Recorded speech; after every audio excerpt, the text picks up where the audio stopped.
Bueno, muchísimas gracias, buenos días. En primer lugar, quiero agradecer a la Universidad Nacional de Cuyo, al Instituto Técnico Universitario,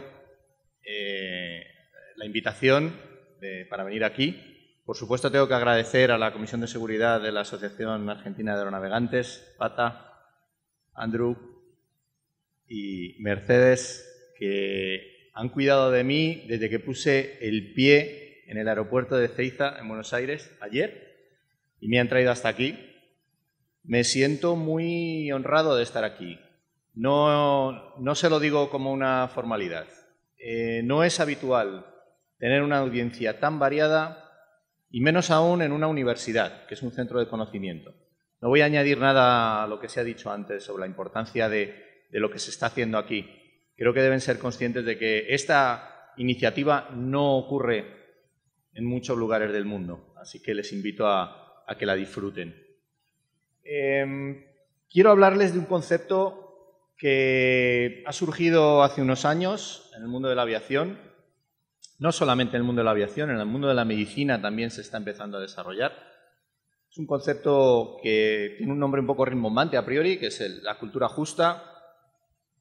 Y sobre todo quiero contarles un poco lo que es la experiencia que hemos vivido en Europa, porque en Europa hemos recorrido un camino y ese camino ha llegado al punto de que este concepto ha sido integrado dentro de la normativa europea de aviación. Y es un paso muy importante. Y en ningún caso quiero marcarles ningún camino, simplemente les cuento una experiencia, porque evidentemente el entorno socioeconómico y cultural de Europa es distinto del de América Latina, pero sí me gustaría que alguna de las ideas que voy a plasmar en esta presentación, pues quizá puedan servir para un desarrollo similar acá en Latinoamérica. En primer lugar, voy a contarles una serie de casos relevantes, una serie de accidentes que yo los llamo los precursores. Luego describiré muy rápidamente la legislación europea donde se integra el concepto de cultura justa. Hablaremos de la percepción, que es importante, y finalmente unas conclusiones. Los precursores que dan luego lugar a que se desarrolle el concepto de cultura justa son una serie de accidentes que ocurren en Europa en un periodo de tiempo determinado, en los que se detectó, aparte de ciertas interferencias entre los procesos judiciales y las investigaciones técnicas de accidentes, se detectó que había una visión muy punitiva acerca de los errores cometidos por profesionales y por gerentes cada vez que había un accidente. En este listado no menciono investigaciones de accidentes que estén abiertas, porque obviamente no podríamos sacar conclusiones de algo que todavía se está investigando. Y parte de esta información la pueden encontrar en un libro que se llama Flying in the Face of Criminalization, que es muy interesante porque habla de muchos casos, habla de la parte legal de las investigaciones de accidentes de algunos casos ocurridos en Europa y fuera de Europa. En primer lugar, quiero hablarles de un accidente que ocurrió en el año 1999. La compañía griega Olympic Airways operaba aviones de este tipo, aviones ejecutivos, en un vuelo en el que hubo un problema, hubo un movimiento muy brusco del avión que provocó que personas que estaban dentro del avión, que no estaban sujetas con cinturones de seguridad, se golpeasen hasta el punto de matarse.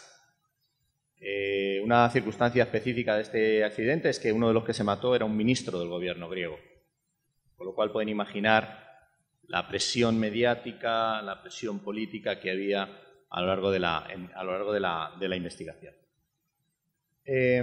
La tripulación sobrevivió. La información proporcionada por la tripulación fue esencial para determinar qué había ocurrido.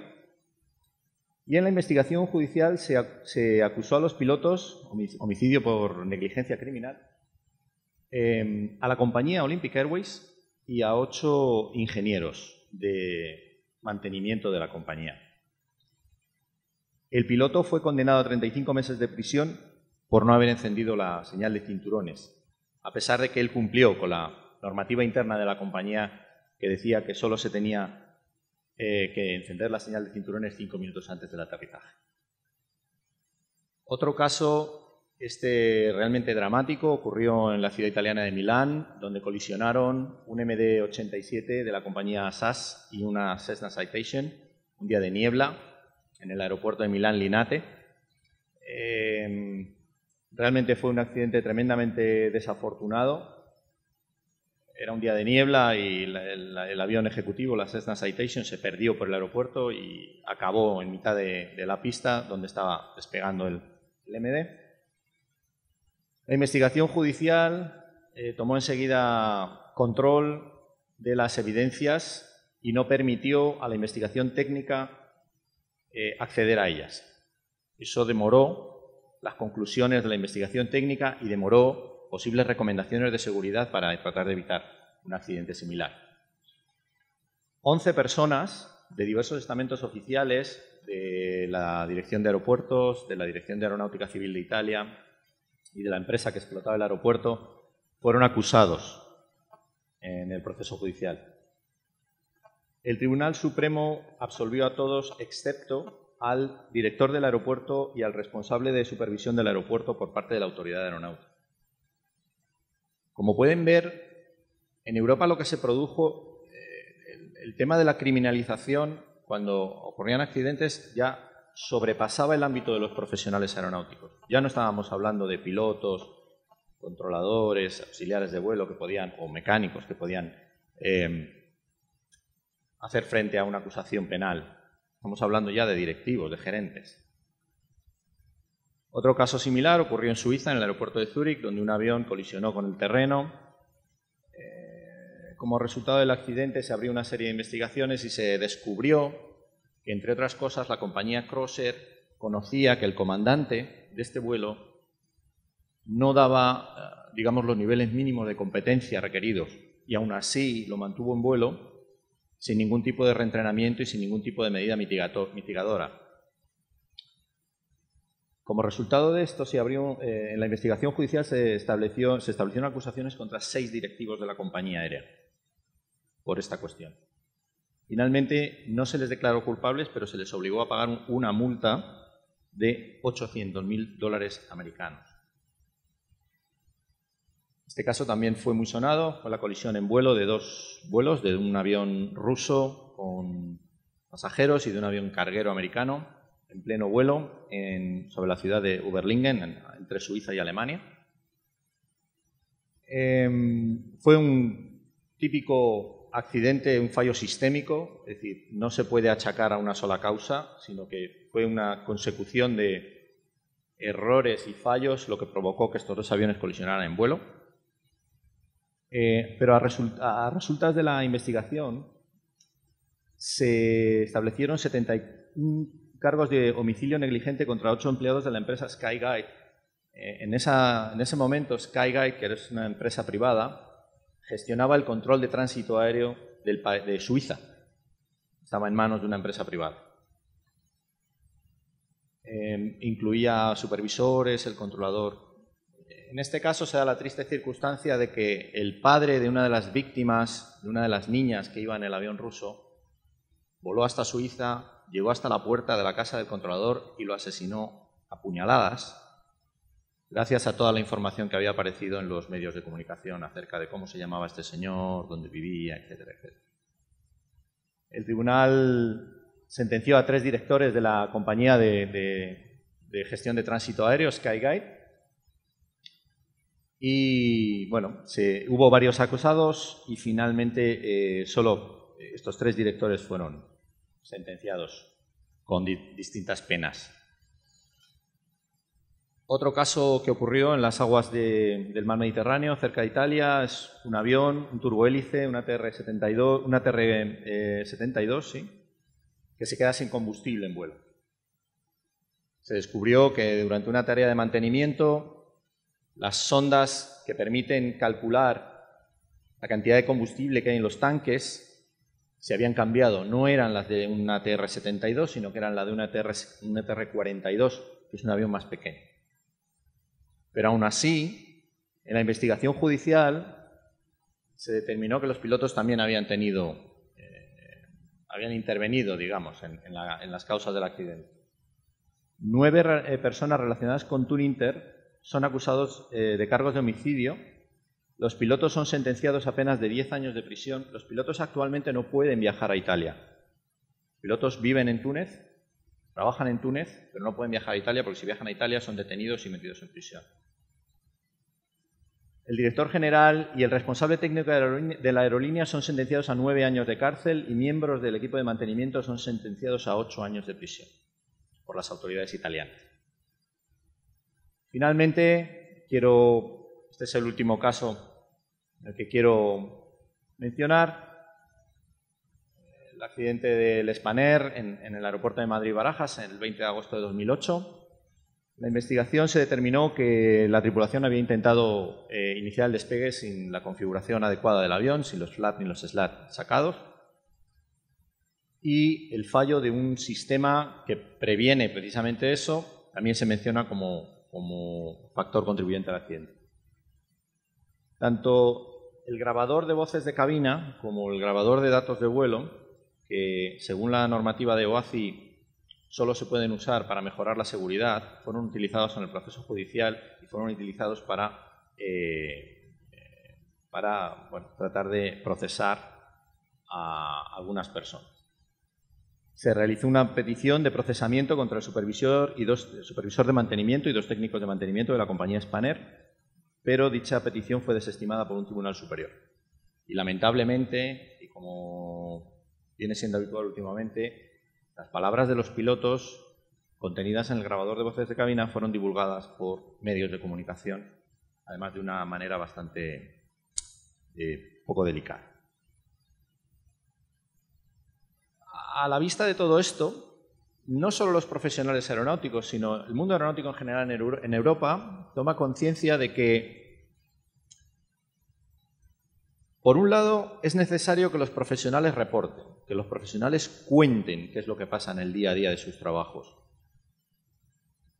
La información es la sangre de un sistema de gestión de la seguridad, de un SMS. Si no hay información, el sistema no funciona. Y esa información solo la pueden dar los profesionales que están día a día trabajando. No solamente pilotos, controladores y técnicos de mantenimiento.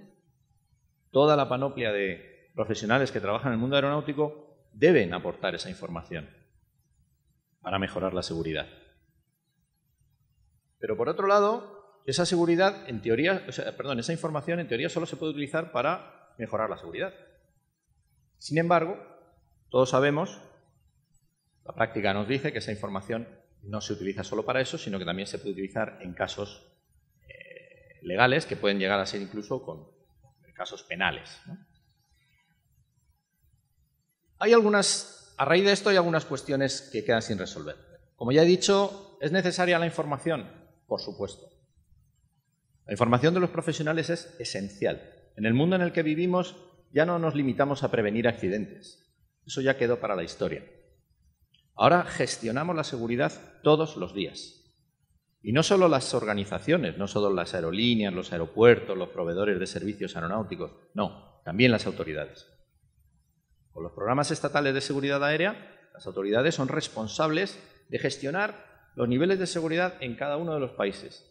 Y si no tienen información, son incapaces de gestionar. Por lo tanto, la información de los profesionales es esencial en este asunto. Pero, ¿están los profesionales dispuestos a dar esa información? ¿Alguno de ustedes estaría dispuesto a reportar algún error cometido durante su día a día, sabiendo que potencialmente puede ser utilizado en su contra? Esa es la pregunta que lanzo. ¿Existe algún límite para esas informaciones que en la teoría solo sirven para mejorar la seguridad aérea, para que sean utilizadas fuera de ese ámbito? Bien, en Europa lo que se hizo fue trabajar concretamente una organización que se llama Eurocontrol, que es una organización de investigación y desarrollo para la seguridad en el entorno de la gestión del tránsito aéreo. Con una serie de expertos se trabajó y se presentó una definición de un concepto que era la cultura justa. la cultura justa, esta definición fue presentada a la Organización de Aviación Civil Internacional para su consideración en la 37ª Asamblea de la OACI, y la OACI reconoció el valor de la definición, pero no la adoptó porque el concepto justo, la palabra justo, tiene significados distintos en distintas áreas del mundo. ¿Cuál es la definición de cultura justa? Pues la definición europea de cultura justa la cultura justa es aquella en la que no se castigue a los operadores y demás personal de primera línea por sus acciones, omisiones o decisiones cuando sean acordes con su experiencia y capacitación, pero en la cual no se toleren ni la negligencia grave, ni las infracciones intencionadas, ni los actos destructivos. Estamos estableciendo el campo de juego en el cual los profesionales pueden proveer de información al sistema sin temor de que esa información se vuelva contra ellos. ¿De qué estamos hablando? ¿Cuáles son los márgenes? Obviamente los márgenes no son claramente delineados. Los márgenes son difusos. Pero de lo que trata la cultura justa, básicamente, es de que existen dos ámbitos fundamentales. Dentro de la propia empresa, el personal aeronáutico comete errores que en Europa hemos denominado honestos, es decir, no intencionados. ¿Por qué? Por múltiples causas. El personal aeronáutico puede estar mal formado, puede estar sometido a procedimientos que no son adecuados, puede estar fatigado, y eso lleva a cometer errores. Somos humanos, cometemos errores. Todos los que estamos acá cometemos errores, queramos o no. Da igual lo que nos paguen, da igual lo muy preparados que estemos, lo muy motivados que estemos. El mejor profesional, mejor entrenado, mejor motivado puede cometer un error. Y el sistema aeronáutico tiene que ser lo suficientemente flexible para acomodar ese error sin que produzca una catástrofe. Y la única manera de que eso ocurra es que el sistema sepa que esos errores están ocurriendo. Evidentemente, cuando en los casos que hemos visto de los accidentes las cuestiones se salen del ámbito de la organización, también la justicia tiene que determinar si de lo que estamos hablando es de una negligencia grave o de un acto doloso, es decir, un acto intencionado, o si simplemente ha sido un error honesto que por las circunstancias, por las condiciones del entorno, ha provocado algo mucho más grande. Por lo tanto, por primera vez estamos definiendo cuáles son las fronteras, aunque esas fronteras sean difusas.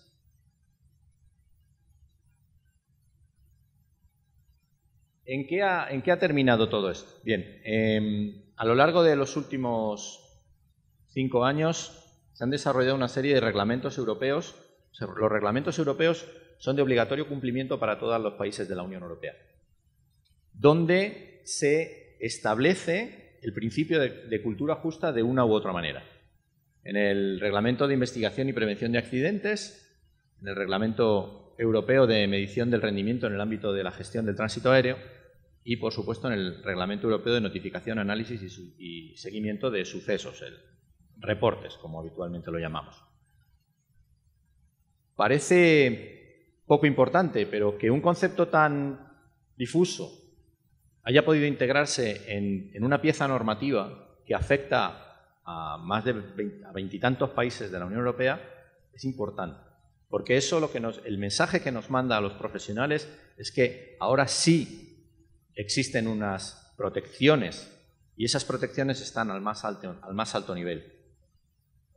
Quiero dejar una cosa bien clara. Cultura justa no es inmunidad. Nadie, absolutamente nadie, está fuera del imperio de la ley. Nadie, ningún profesional. Todos debemos de cumplir nuestras responsabilidades y hacerlo de la manera más profesional posible. De lo que estamos hablando aquí es de cometer errores. Errores involuntarios.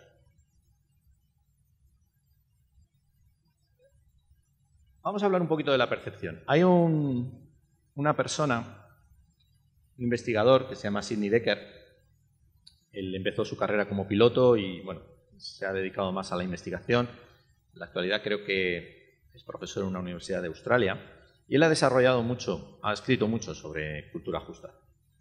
Y uno de los ejemplos que pones es muy, muy curioso, y es la ansiedad que provoca en los médicos la posibilidad, aunque sea remota, de ser blanco de una demanda o de un proceso penal por haber cometido un error en un acto médico. Y es lo que se denomina medicina defensiva.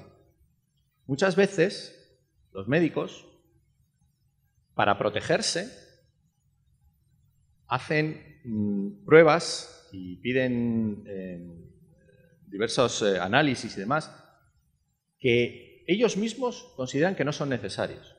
Pero la única razón por la que lo hacen es para defenderse de posibles demandas y de posibles responsabilidades penales. Eso, aparte de retrasar, genera un coste inmenso. Si el concepto de cultura justa se tuviera en cuenta, probablemente esos errores se seguirían cometiendo, pero las consecuencias de los errores serían mitigadas porque el sistema conocería que eso puede ocurrir y, por otro lado, la práctica de la medicina defensiva se reduciría enormemente. Un amigo mío, José Sánchez Alarcos, que es un psicólogo y sociólogo experto en aviación, decía una vez esto, y a mí me gustó mucho, que es que la cultura justa se caracteriza más por su claridad que por su permisividad. No estamos hablando de permitir cosas arbitrariamente. Estamos hablando de determinar claramente cuáles son las reglas del juego, cuáles son las líneas que delimitan nuestro campo de juego. Cuando mi hijo se pone a jugar, yo tengo un hijo de 8 años, cuando mi hijo se pone a jugar al fútbol con sus amigos, normalmente juegan en un jardín, sin marcas, ni ponen 2 bolsas en el suelo y esa es la portería y juegan con la pelota. ¿Cuándo viene el conflicto? Cuando uno dice, ¿ha sido fuera? Y el otro dice, no, ha sido fuera.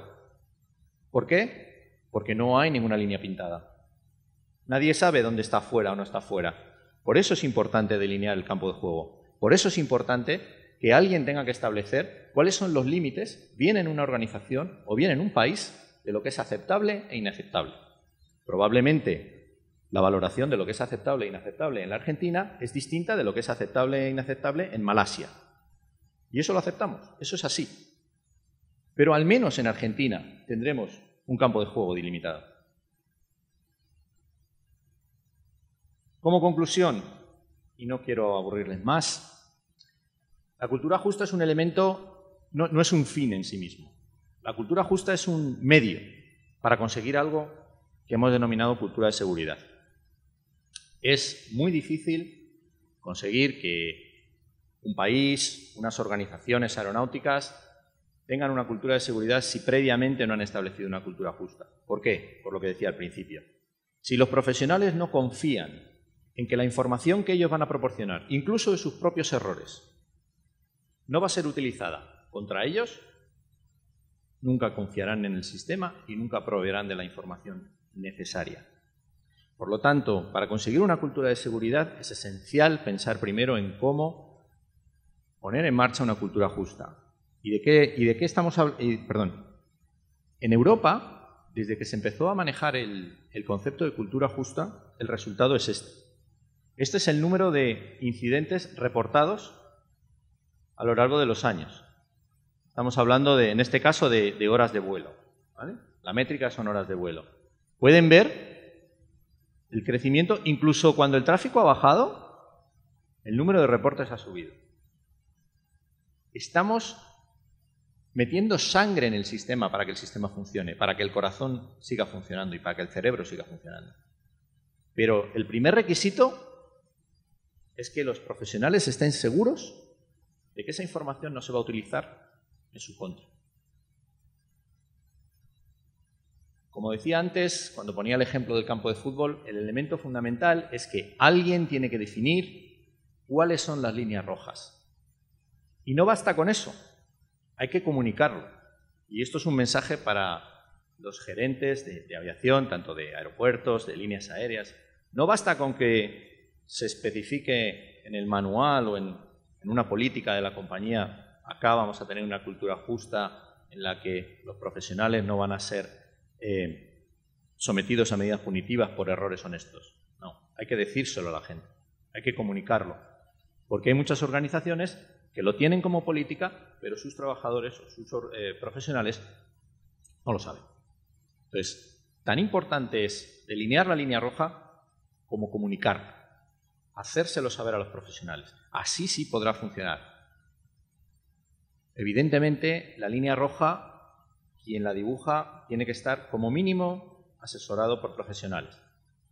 No podemos, con todos mis respetos, no podemos dejar esto simplemente en manos de personas con conocimientos legales. Hay que saber de lo que estamos hablando. Hay que saber de lo que es aceptable y lo que no es aceptable en cada uno de los ámbitos, en cada una de las organizaciones, en cada uno de los países. Como he dicho antes, la percepción en Argentina o en España o en Malasia o en Corea del Norte obviamente es diferente.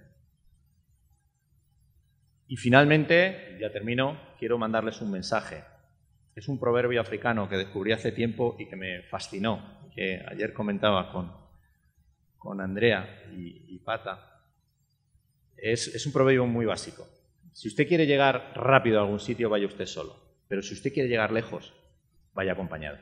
Gracias.